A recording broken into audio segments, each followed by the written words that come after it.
ভাষা সংস্কৃতি আৰু শংকৰদেৱ গৱেষণা পৰিষদৰ তৰফৰ পৰা আপোনালোকক ধন্যবাদ জ্ঞাপন কৰাৰ লগতে অসমবাসী ৰাইজৰ কাৰণে আমি কৃতজ্ঞতা জ্ঞাপন কৰিছোঁ।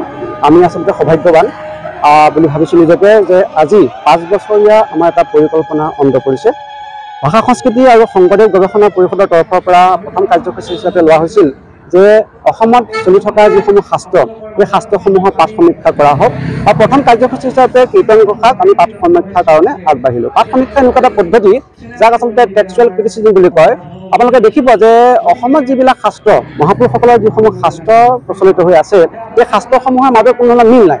আপুনি বৰগীতেই হওক, নামঘোষা হওক, কীৰ্তন হওক বা বিভিন্ন ধৰণৰ শাস্ত্ৰসমূহ হওক, আপুনি দেখিব যে ইয়াত সম্পাদক সকলো মানে যাৰ মন যায় সেই সম্পাদনা কৰিব পাৰে, তাত কোনো অথৰিটি নাই। তাৰমানে আমাৰ শাস্ত্ৰসমূহৰ কোনো কৰ্তৃত্ব নাই।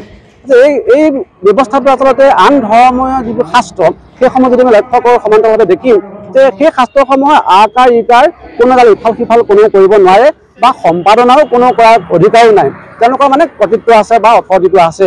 আমাৰ দুৰ্ভাগ্যৰ কথা যে অসমৰ শাস্ত্ৰসমূহৰ কোনো ধৰণৰ সেই অথৰিটিটো নাই। গতিকে আমি ভাবিলোঁ যে ভাষা সংস্কৃতি শংকৰদেৱ গৱেষণা পৰিষদৰ তৰফৰ পৰা আন নহ'লেও অসমত মহাপুৰুষসকলৰ যিসমূহ শাস্ত্ৰ চলি আছে সেই শাস্ত্ৰসমূহৰ পাঠ সমীক্ষা কৰা হওক। এটা জটিল পদ্ধতি টেক্সচুৱেল ক্ৰিটিচিজম যাক কোৱা হয়, যাৰ কাৰণে প্ৰয়োজন হয় আচলতে প্ৰাচীন যিবিলাক আমাৰ সাঁচিপাতৰ পুথি, সেই সাঁচিপাতৰ পুথি অসমৰ ইমূৰৰ পৰা সিমূৰলৈ আমি সংগ্ৰহ কৰিবলৈ লাগিলোঁ 5 বছৰ আগতে। তাৰপিছত আমি দায়িত্ব অৰ্পণ কৰিলোঁ আমাৰ পণ্ডিত প্ৰভাত চন্দ্ৰ দাস ডাঙৰীয়া, গুৱাহাটী নিবাসী এতিয়া। আচলতে শংকৰী সাহিত্য ভাষা সংস্কৃতিৰ এজন পণ্ডিত প্ৰভাত চন্দ্ৰ দাস ডাঙৰীয়া আমাৰ লগত আছে আৰু তেখেতে এই পাঠ সমীক্ষা পদ্ধতিটো সুন্দৰৰূপে আয়ত্ব কৰি লোৱাৰ পাছত আমি তেখেতক এই দায়িত্বটো অৰ্পণ কৰিলোঁ যে প্ৰথম কাৰ্যসূচী হিচাপে আপুনি আমাৰ কীৰ্তন পুথি আৰু ঘোষা পুথিৰ পাঠ সমীক্ষা কৰি দিয়ক। আমি অতি সোনকালে ৰাইজৰ মাজলৈ যাতে এখন বিজ্ঞানসন্মত পুথি উলিয়াই দিব পাৰোঁ এই কথাটো তেখেতৰ ওপৰত অৰ্পণ কৰা হ'ল। আজি আমি সৌভাগ্যৱান, ইতিমধ্যে এই পুথিভাগ আমাৰ উন্মোচন ওলাইছে। ৰাইজে কেনেকৈ গ্ৰহণ কৰে আমি এইটো নকওঁ, এইটো ৰাইজৰ কথা, বিচাৰ বিবেচনা ৰাইজৰ হাতত। আমি ভাবিছোঁ যে শংকৰদেৱৰ সমকালৰ যিটো আচলতে ভাষা, যি বানান পদ্ধতি, আখৰ জোঁটনি, এইসমূহ ইয়াত উপস্থাপন কৰা হৈছে সুন্দৰকৈ। আপোনালোকে দেখিবলৈ পাব সেই সময়ছোৱাই এটা ভাষা আমি উপস্থাপন কৰিবলৈ সফল হৈছে যেন লাগিছে আৰু আজি আমি ৰাইজৰ মাজলৈ মুকলি কৰি দিছোঁ। আৰু আচলতে উপস্থিত আছে আমাৰ শংকৰদেৱ বিশ্ববিদ্যালয়ৰ উপাচাৰ্য মহোদয়, তেখেত নিৰ্দিষ্ট বক্তা হিচাপে আছে।